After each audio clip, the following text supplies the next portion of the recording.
चतुर्मुखी ब्रह्मा। भाग 3। विष्णु। संसार में एक संतुलन शक्ति भी काम कर रही है, जो किसी वस्तु की अतिवृद्धि को रोककर उसे यथास्थान ले आती है। संसार की सुंदरता, वैभव, शालीनता को वह कुरूपता और विनाश से बचाती है।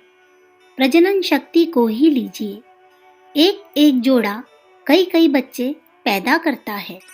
यदि यह वृद्धि पीढ़ी दर पीढ़ी निर्बाध गति से चलती रही तो थोड़े ही दिनों में सारी पृथ्वी इतनी भर जाए कि संसार में प्राणियों को खड़ा होने के लिए भी जगह न मिले।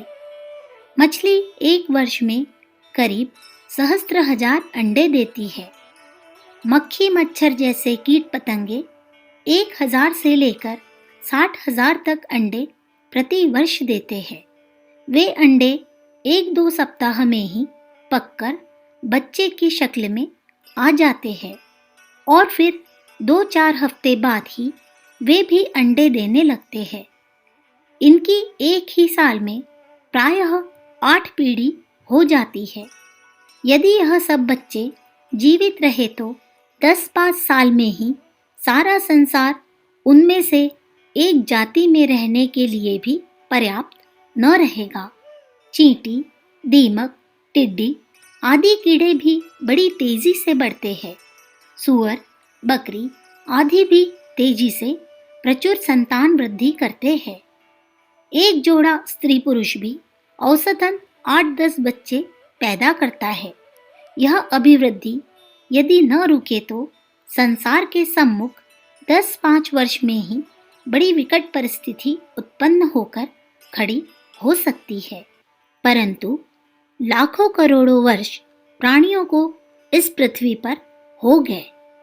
ऐसी परिस्थिति कभी भी उत्पन्न नहीं हुई। सृष्टि की संतुलन शक्ति उस विषमता को उत्पन्न होने से रोके रहती है।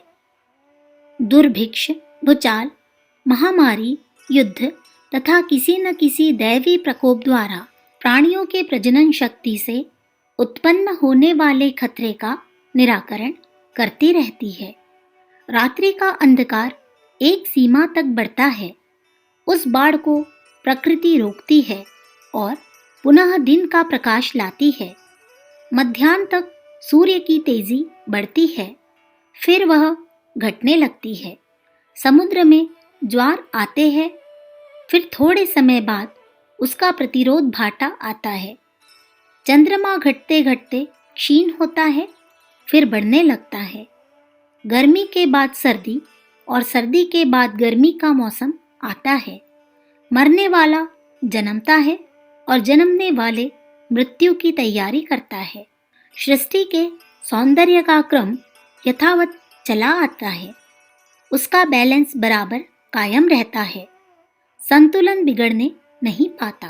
पुराणों में ऐसे वर्णन आते हैं कि देवताओं को जब असुर सताते हैं तो वे इकट्ठे होकर विष्णु भगवान के पास जाते हैं और प्रार्थना करते हैं कि हमारी रक्षा कीजिए।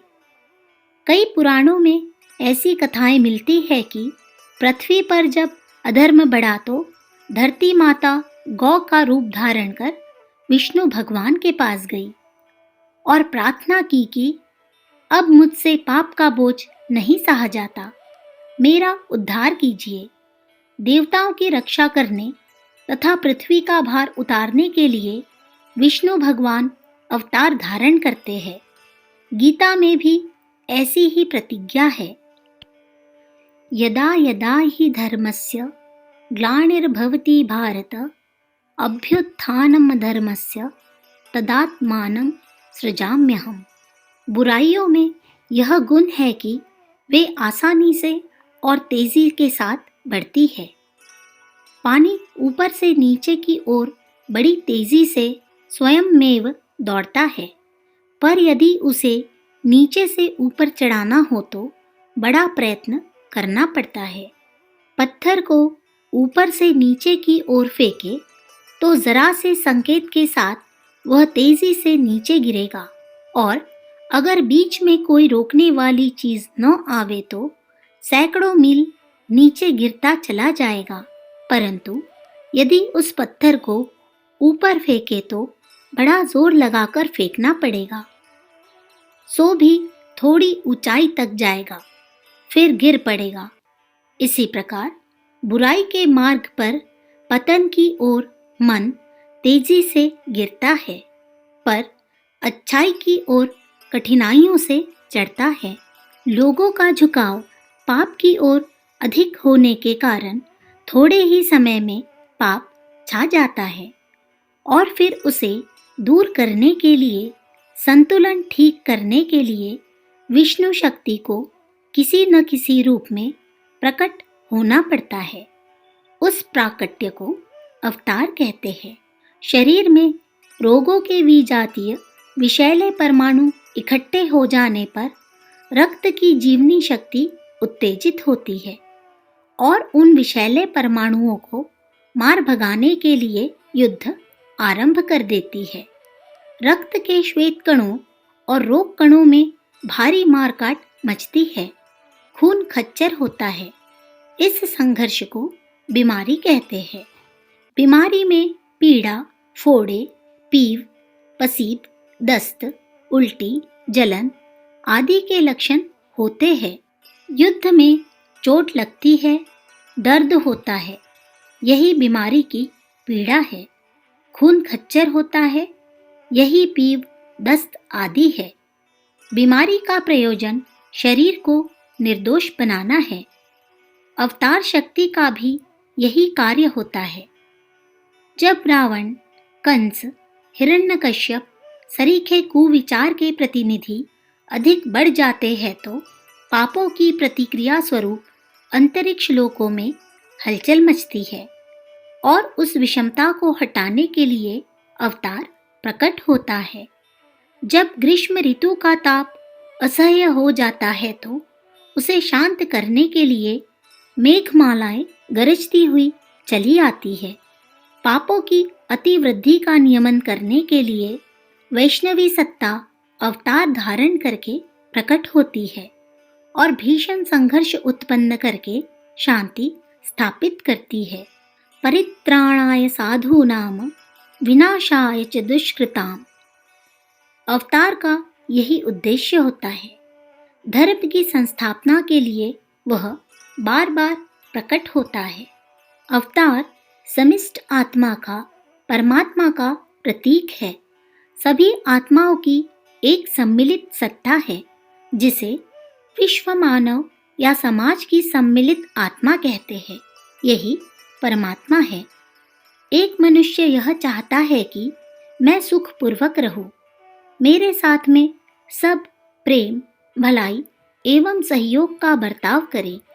कोई यह नहीं सोचता है कि मेरे साथ चोरी, हिंसा, ठगी, कठोरता, अन्याय का बर्ताव करे। यही इच्छा विश्व मानव की समिति आत्मा या परमात्मा की है। परमात्मा की विश्व मानव की इच्छा को ही धर्म कहते हैं। अवतार धर्म की रक्षा के लिए होते हैं।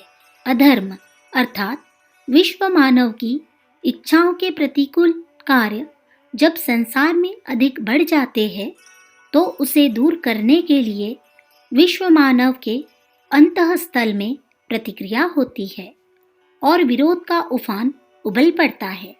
इस उफान को अवतार के नाम से पुकारा जाता है। अवतार एक अदृश्य प्रेरणा है। सूक्ष्म वातावरण में परमात्मा की इच्छा का आवेश भर जाता है। जैसे आकाश में आंधी छाई हुई हो और उसी समय पानी बरसे तो वर्षा की बूंदें उस आंधी की धूलि से मिश्रित होती है।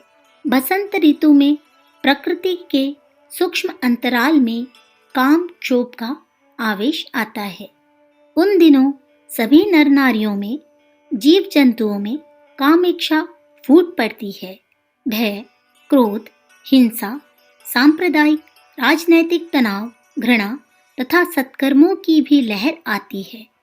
वातावरण जैसे बन जाता है वैसे ही काम बहुत बड़ी संख्या में होने लगते हैं।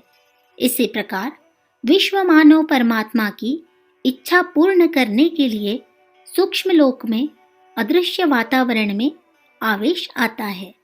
उस आवेश से प्रेरित होकर कुछ विशिष्ट पुण्यात्मा जीवन युक्त महापुरुष संसार में आते हैं और परमात्मा के इच्छा को पूरा करते हैं। एक समय में अनेकों अवतार होते हैं। किसी में न्यून, किसी में अधिक शक्ति होती है। इस शक्ति को माप करने का पैमाना कला है। बिजली को नापने के लिए यूनिट, गर्मी को नापने के लिए डिग्री, लंबाई को नापने के लिए इंच, दूरी को नापने के लिए मील जैसे होते हैं, वैसे ही किसी व्यक्ति में कितना अवतारी अंश है, इसका नाप कला के पैमाने से होता है। त्रेता में परशुराम जी और श्री रामचंद्र जी एक ही समय में 2 अवतार थे। परशुराम जी को 3 कला का और रामचंद्र जी को 12 कला का अवतार कहा जाता है। यह तो उस समय के विशिष्ट अवतार थे। वैसे अवतारों का आवेश तो अनेकों में था। बानरों की महती सेना को तथा अनेकों अन्य व्यक्तियों को अवतार के समतुल्य कार्य करते हुए देखा जाता है। इस प्रकार समय समय पर युग युग में आवश्यकता अनुसार अवतार होते हैं। बड़े कार्य के लिए बड़े और छोटे कार्य के लिए छोटे अवतार होते हैं। सृष्टि को संतुलन करने वाली विष्णु शक्ति वैसे तो सदा ही अपनी क्रिया जारी रखती है, पर बड़ा रोग इकट्ठा हो जाने पर बड़ा डॉक्टर भेजती है।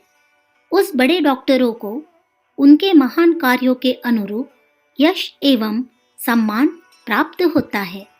अवतारी महापुरुषों की पूजा यथार्थ में विष्णु शक्ति की पूजा है, जिसके कि वे प्रतीक होते हैं। लक्ष्मीपति विष्णु सृष्टि की सुंदरता की, संपन्नता की, सद्बुद्धि की और सात्विकता की रक्षा करते हैं। लक्ष्मी जी के 4 हाथ सुंदरता, संपन्नता, सद्बुद्धि और सात्विकता के प्रतीक है। समस्त प्राणियों की समष्टि सम्मिलित आत्मा लक्ष्मी है। यह लक्ष्मी विष्णु का अर्धांग है, पर आत्मा की सत्ता जीवों की आत्मा में समाई हुई है। संसार का नियमन करती है, साथ साथ लक्ष्मी की विश्व मानव की इच्छा की रक्षा भी करती है। लक्ष्मी विष्णु से अभिन्न है। विष्णु के उपासक वैष्णव वे हैं जो विश्व मानव की इच्छाओं के अनुकूल कार्य करने में अपनी शक्ति लगाते हैं।